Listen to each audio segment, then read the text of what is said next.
This time it is the round 12 review. Now, before we jump into Supercoach, just obviously Merry Christmas to everyone. I hope you enjoyed your Christmas break. For those that are still on it, awesome, and Happy New Year's going forward. But honestly, a great time for sports. Like, we just have games every day. It feels so good being able to watch a game every day. Don't get me wrong, over Christmas was a little bit hard. I know like the Tasmanian game was on, and so was the Sydney game. Both those games. So Tasmania versus Southeast Melbourne, it was on while I'm at my family events. Obviously, these were the Christmas Day games. So I saw them, but I didn't like watch them in depth, sort of thing. Like I saw the games, saw the results, saw players do things, but it wasn't that I sat down and watched every moment like I normally do, sort of thing. So look, probably not as much as a deep dive as I normally do. I'm probably just going to stick to individual players this week because there's so many games and I honestly just can't be bothered going over them. We also had as I mentioned, the Melbourne and Perth game that went to overtime, which was insane. Like, what a high scoring game. Like, they were just hitting mad shots, like mental teams. But yeah, I hope everyone really enjoyed their breaks, or are enjoying their breaks. But in regards to Supercoach, I mean, with my break, my family went to my partner's dad's, and then we went to my mother's family. Me and my cousin, what I've been doing is we've been playing Teamfight Tactics, or TFT, for anyone that's interested in gaming. And I remember us sitting on the couch, we're literally playing on our phone together. That's right, I go to a social event and I whip out my phone with my cousin and we start playing games together. But yeah, I had a really good time honestly doing that, and really been enjoying that game, so that's been cool. I did used to play it when it came out, but yeah, it's been nice to play it again. I think it's always just nice when you're playing games with people, sort of thing. Like, that's what I'm all about. I love playing games with my friends, family, whatever. It's just enjoyable.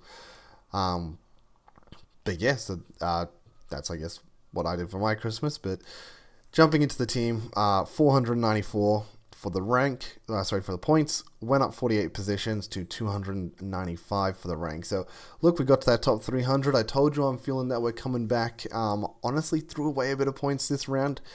26 points with a very crucial decision. We'll jump into the team and I'll tell you what it was. Okay, jumping into the team, guys. Sorry, I did just quickly chop and change that because I had my trades there, and I mean, they're going to be pretty straightforward for people, but still just didn't want them in that video there. In regards to the trade that I made in, obviously we brought Galloway in, and that was, unfortunately, we had the money for Hogue, but I liked the way Galloway was playing the game. I liked his price point. I liked his break even. We are getting to that point of the season though, where maybe we should focus a bit more on the points. But look, Galloway had a really good last week, so it's hard to look past him. For the last 2 games that he's played really well in. And Hogue had been a little bit lackluster here and there, so I ended up going Galloway. Really unfortunate because Hogue ends up getting 62 in the double, and overall 26 points lost there, which, it happens, sort of thing. But look, Galloway was one of those ones that I was actually a bit on the fence about. When I heard Noy was coming back, I was like, oh, do I stick with Galloway? And then, decided, what, nah, I think this is fine. I think Noy will affect all of them. Will affect Galloway and Hogue, so it'll be fine. Wasn't the case. Definitely affected Galloway more. Saying that, Galloway still played plenty of game. He just didn't play as well, I think, because of the other superstars. Hogue actually playing better, Adam playing better in one of those games, and Noy being there, is that it took a little bit out of what he, I guess, needed to do for the team. But then even before the game, what's it called? New Zealand are lining up against Sydney for that first game, and I hear the commentators be like, "Oh, Hogue always destroys New Zealand. It's his favorite team to play against. He always scores really well." And I'm just like, "Oh man, do I make that change?" But I think that's the worst time to actually make a change. Like, if you're gonna make a change based on a game day decision, it has to be like, is your player starting, sort of thing? Is somebody out injured? Things like that. That it's like, I don't know, I think it's just more of a direct effect to your player. And look, maybe Noy playing was definitely, but Galloway did start, I'm pretty sure, that game, so it's hard to, look past that. But yeah, for a second there, I was like, oh, do I go to Hogan? And then I was like, no, temper yourself, don't do it. It's the worst time just to hear the commentator say a stat like that and then just jump on them. Because this is going to be the one game they don't show up for it. But yeah, it was unfortunate that we threw away a fair bit of points there. But look, as I said, still managed to muster a good score. A lot of people went for Galloway. He was the most traded in this week, so it can't be too disappointed because we went with the pack. And at least with Noy coming in, we did make the decision to move Galloway to the bench and Magne on field. So we did net some points there at the end of the day, 7 points there. So we got to look at the positives there. Saying that, we did obviously go McCall over Williams, where we threw 7 points away. So I guess that makes up for the 7 points right there. Look, we wanted to take a bit of an alternative route with the captain. I wanted to play for McCall's upside. And he got fouled out in both games with plenty of time left. And very unfortunate, because I think he definitely would have been beating Williams if he played those full games, unfortunately. Lamb ends up coming back with a massive second game. Not that he had a bad first game, but a massive 47-point second game was so good for New Zealand to beat Brisbane. And look, this is where I talked about PJC versus Lamb. When I got rid of PJC 2 weeks ago, Lamb outscored him by 2 points, but then PJC gained 12k, so it was a really big points difference. We gave up 12k. And I was like, look, that doesn't really matter. It's all about this double week. That's why we're keeping Lamb. And Lamb comes out with a beautiful 80 points. PJC, I don't even know what he got. Parker. Look, this is a quick turnaround. As you see, guys, there is a game tonight. Actually loses 10k at the end of the day. So any of the money that you made in the first week, you ended up losing. 62 points overall. He got outscored by 18. So in total over these 2 weeks, Lamb scored 20 more points, which is awesome. And then there wasn't really a money difference because Lamb ended up going back up the money that he lost, I'm pretty sure. So he went up 10k, PJC went down 10k. At the end of the day, we just netted 20 points, basically. So he made the right call holding Lamb over PJC. So yeah, looking forward, let's see, what else? Magne also had a good game 1, slow game 2, that's fine. Qual's been on absolute fire recently, looking so good from the 3, so dangerous. And he's wanting to take on those 2s a bit more as well, which I think is obviously getting sparked from him shooting 3s really well. Williams, pretty consistent from him, 73. You'd be very happy with that. Very happy as that as a captain score. I think the 3rd highest for the round.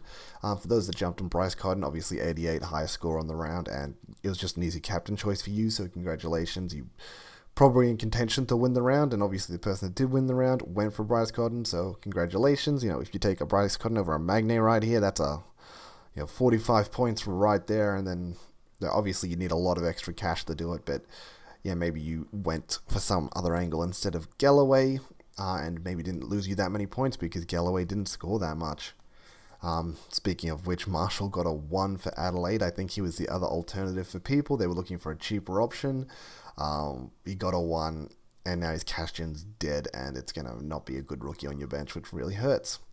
Manga comes out with 2 good games again, puts out the 46, and this is what I talked about with the low risk, high reward. I know people were really scared because Roberts baited them into this, and then it didn't happen again. But they were both in the same situation where they had very low break evens, and it's low risk. You bring them in, they're gonna make you money at minimum. If they have a good game, then they're gonna make you a ton of money and score points for you. Didn't work out with Roberts, but Manga, it's the same thing. He had a low break even. It was a risk-free play. You bring him in cheap. If he plays average, he scores a bit of money, and then you maybe move him on or whatever, or you just accept him there for 1 more week.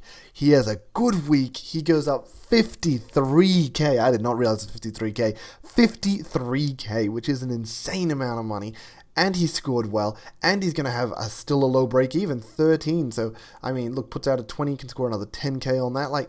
When we move him on, we've made so much extra bank now. So for those that missed Manga, that's going to hurt a fair bit, and that's such a good feeling for us. So awesome. Miller came out with 2 good games, which was good from him. A bit of a bounce back week. People were moving on Miller, and I just didn't it's not the best play because he had the 2 doubles in a row still. But yeah, the 70 points there, very nice. His break even's probably going to come back to 55? There we go. So break even of 55. He lost 20k. So look, at least you got out of him at 370k. So a very easy switch. But I think he's going to at least maintain this price moving forward. So I would expect him to honestly go up a bit. Maybe we can get another 10k back on him, and then we can trade him out. Saying that, will he be traded next week? We'll discuss that when we get there. Armstrong, whatever, it's good enough. It's good enough. And then Ben Air, 11 break even, very nice. We take that, very good from him. So Yeah, honestly, pretty good overall from the team. Looks very good. It was a good week, as I mentioned, of sports, of basketball. I loved it. So many games here, so many good games too. Melbourne, Perth were good. New Zealand, Sydney was honestly still good. Cairns, Sim was eh. Tasmania, Illawarra wasn't bad. Adelaide beating Brisbane, that was actually good. Adelaide played really well and really nice. For those that got on the Adelaide players, congratulations. Like, Wiley, what, drops 45 points? Oh, man. Like, he was the only player I could bring in from Adelaide if I was going to bring anyone, because I had to bring in a forward. Obviously, Humphrey is centre only. Kell and DJ are both guards, so Wiley was my only option. And I chose against it because he wasn't my favourite Adelaide option. But for those that ended up on him, awesome, because he ended up outscoring Galloway in a single, gained like 20k, so you made money on it, and then you set up going forward. So like, congratulations, just ended up smashing it apparently. Sam ended up beating Taz, which was really good on Christmas Day. I loved that, even though they got smashed by Cairns. I mean, whatever. Illawarra upsetting Sydney, which I forgot the stat there, but it was a pretty good game at least. Illawarra played pretty well. Cairns versus Perth. Honestly, Cairns got smashed all game and brought it back at the end to make things interesting, but didn't quite get there. And New Zealand obviously up on Brisbane. So look, we'll look at players this week. I'm just going to click on players overall because we're going to look at these players. Pinder absolutely stuff off, like just 71, couldn't care. Doolittle came with a massive second game. People that got him rolling early, really nice there. Nader put out some good Supercoach scoring, and there we have Hogue with 62, very annoying. Adams 56, a little bit disappointing for people. I know if you are the ladies' man, Corey Blackledge, he went for the Adams captain, and look, you're pretty disappointed in that, comparing it to like someone like Williams that was so safe. We were talking about it before the games, and I was like, look, I think it's a really good pod play. I like his matchups this week. I mean, they had Illawarra, they had New Zealand, two of the lower teams in the comp that you think that they should be beating. And you would think that he has a pretty good matchup there, but Adams ended up being very disappointing against New Zealand, and then at least brought it back against Illawarra. But yeah, a little bit disappointing to see that score from an Adams point of view, if you guys are Adams owners. Very nice for us not on Adams, because he's probably going to drop some cash right now, probably a high break even, 40 on a single. He can definitely make that, but at least he's going to stay at his price at minimum, and it's an easy transition to him next week. Annoying thing, as I mentioned, Hogan ends up making 5k, Galloway ends up losing like 5k, and somehow he lost money on that play as well as losing a bunch of points, so it really sucked. But yes, just for those that are interested too, I should have included this at the start of the video. I will be jumping on the Supercoast Hub podcast very shortly. Me and Barnsey are going to be doing that at 11, so we're going to wrap this one up pretty shortly, and then I'll jump on with him and we'll get that recorded. So once you finish watching this, jump over to the Supercoach Hub. You can either find them on Spotify or on YouTube, and you should be able to watch us later today. But look, jumping into my trades for the round, when I look at the fixture, look, Lamb and Magnate both have 2 doubles, and Williams, Southeast Melbourne, more or less have 3 doubles. So I looked at Air and Williams were always my main goals to go out of this team. Obviously, we're keeping the Cairns players for now. We just brought Galloway in, so we're keeping him. So it's out of these 4 players. But Air has such a nice break even at 11. And Magne is starting to drop cash, and he's got a pretty decent break-even at 32. He can definitely reach 32, but he could also put out a 17 and drop some significant cash. And if he's going to put out... It's really one of those things that if he puts out a poor score, not only is he going to drop cash, he's probably not going to score any more points than Ben Air. If he puts out a good score, yeah, great, maybe he maintains cash, but he'll be on the bench. Is it really going to be that many points? Probably single-digit points more than Ben Air. And Ben Air will probably make some money at least. So, look, it's not all about the cash at this point. But if I do be trading out Air, it just makes things a little bit... Not a little bit awkward, but... I guess I could for the points side of things. Oh my goodness, Taz is into New Zealand. Scratch that. We are keeping Magne. Magne is going to drop 50. Hell yeah. Man, I didn't even know I had that in my back pocket. That's so good. Now, obviously, I don't think you drop 50, but he's probably 30 plus. Like, he's probably meeting that break even. He is going to be very nice to hold on our bench. What I will be doing is I will be throwing Qual on field. I will be holding Lamb, honestly, because there's no point in trading him. When I was actually doing these trades earlier today, so trading out Air and trading out Williams, what it ends up doing is it puts me in this semi-awkward position where when I traded out Williams and Magnate, I had like 200k left over. Like semi-awkward, they'd just be holding 200k. I was just like, I wish I could use that money more efficiently, but I just couldn't. So we're going to filter here for Adelaide Players. Now, the reason Adelaide Players are good is because over the next 6 weeks, guys, they have 4 games. 4 double-ups. Sorry, not 4 games. 4 double-ups.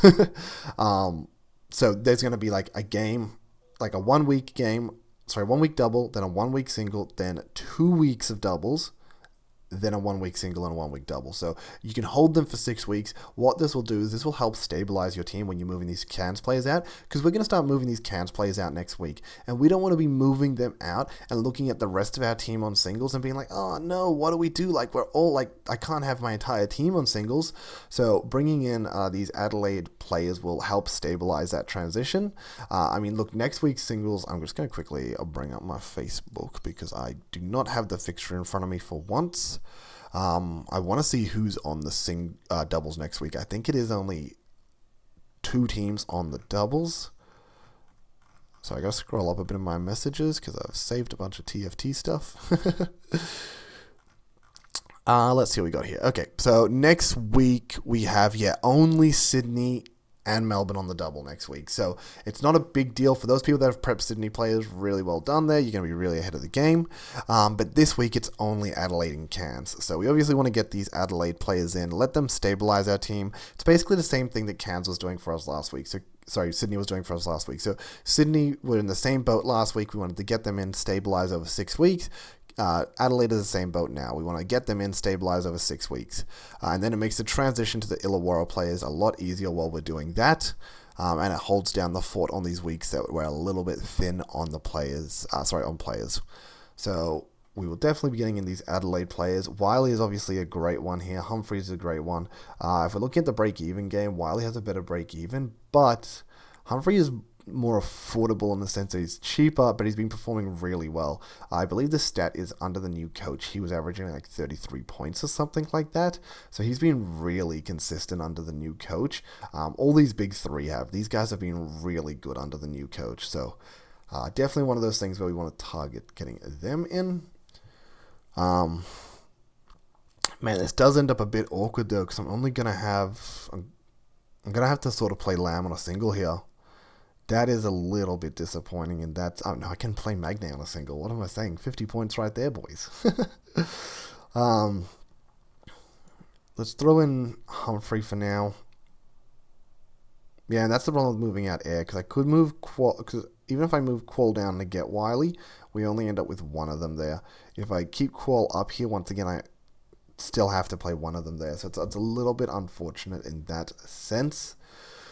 But that's fine. Magnate into New Zealand. I guess Cheatham is back, though, so that is something to take into account.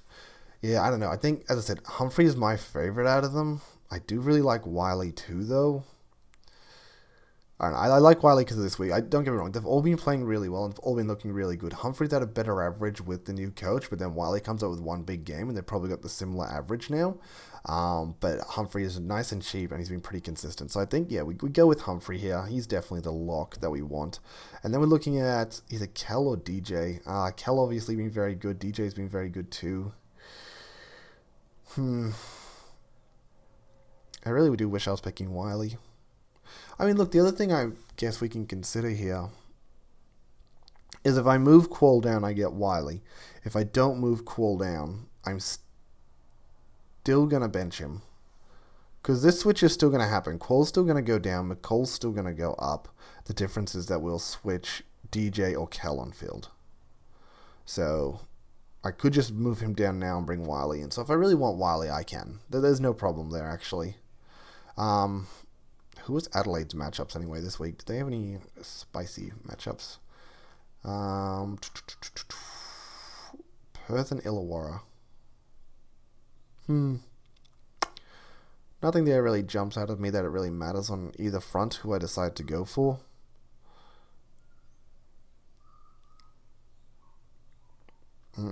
Got it. I do want Wiley. I think he's the better option, honestly.